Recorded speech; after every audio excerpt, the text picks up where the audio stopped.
Hi అండి అందరికీ. సంక్రాంతి పండుగ బాగా చేసుకున్నారా? మేమైతే సంక్రాంతికి ఏమేం చేసుకున్నాం అనేది మీతో షేర్ చేసుకుంటున్నాను. అమ్మ అయితే పండగ రోజు ఫస్ట్ పూర్ణాలు వేసింది. పూర్ణాలు వేసిన తర్వాత అందరం కలిసి అరిసెలు చేసాము. అసలైతే మేము వెళ్ళేసరికి పిండి వంటలన్నీ చేసి రెడీగా ఉంచుతుంది ప్రతి ఇయర్ కూడా అమ్మ. ఈసారి మాత్రం మేము వెళ్ళాకే చేసి పూర్ణాలు చేయడం అయిపోయిన తర్వాత అరిసెల కోసం పాకం పడుతుంది. సంక్రాంతి పండగ అంటే చాలు ప్రతి ఇంట్లో కూడా రకరకాల పిండి వంటలు చేసుకుంటూ ఉంటారు. ఎవరికి నచ్చినవి వాళ్ళు. అరిసెలు మాత్రం కంపల్సరీగా చేసుకుంటారు సంక్రాంతికి.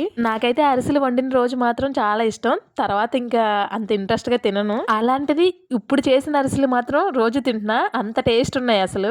చాలా టేస్ట్గా వచ్చినాయి అరిసెలు. అసలైతే అరిసెలు వండొద్దన్నాము అమ్మని. కాకపోతే కొన్ని అయినా వండుతానని చెప్పి కొంచెం వండింది. వండిన కొంచెం కూడా నువ్వుల అరిసెలే చేసాము.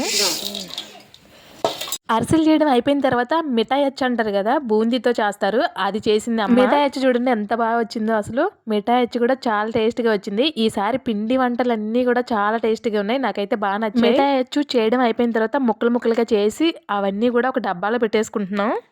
పిండి వంటలు చేయడం అయిపోయిన తర్వాత తెల్లారి మళ్ళీ కనుమ రోజు గారెలు వేస్తారు కదా, గారెలు కూడా వేసింది అమ్మ. ఫ్యామిలీ మా ఫ్యామిలీ ఉన్నాం కదా, గారెలు కొంచెం ఎక్కువే వేసింది అమ్మ.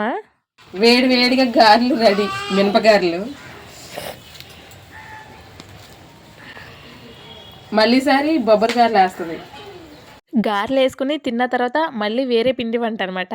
ఏంటి అంటే బూందీ చేసింది. బూందీ కూడా చాలా బాగా చేసింది అసలు అమ్మ. ఈ చేసిన పిండి వంటలు కూడా నేను ఫుల్ వీడియో పెట్టాను. ఫుల్ వీడియో కూడా చూడండి.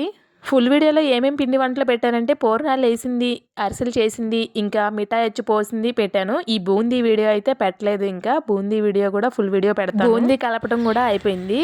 మళ్ళీ కనుమ పండగ రోజు మినపగారెలు వేసింది కదా, మొక్కనుమ రోజు బొబ్బరి గారెలు అంటారు కదా, బొబ్బర్లు ఉంటాయి కదా, బొబ్బరి గారెలు కూడా వేసింది. బొబ్బరి గారెలు కూడా చాలా టేస్ట్ ఉంటాయి అసలు. ఎప్పుడైనా వేసుకున్నారా? వేసుకుంటే కనుక కామెంట్ చేయడం అసలు మర్చిపోవద్దు. బొబ్బరి గారెల్లోకి టమాటా బీరకాయ పచ్చడి చేశాను. మరి ఈ సంక్రాంతికి మీరేం పిండి వంటలు చేసుకున్నారో కామెంట్ చేయండి. అలాగే వీడియో నచ్చితే వీడియోకి ఒక లైక్ ఇచ్చి ఛానల్ సబ్స్క్రైబ్ చేసుకోవడం మాత్రం మర్చిపోకండి. Bye bye.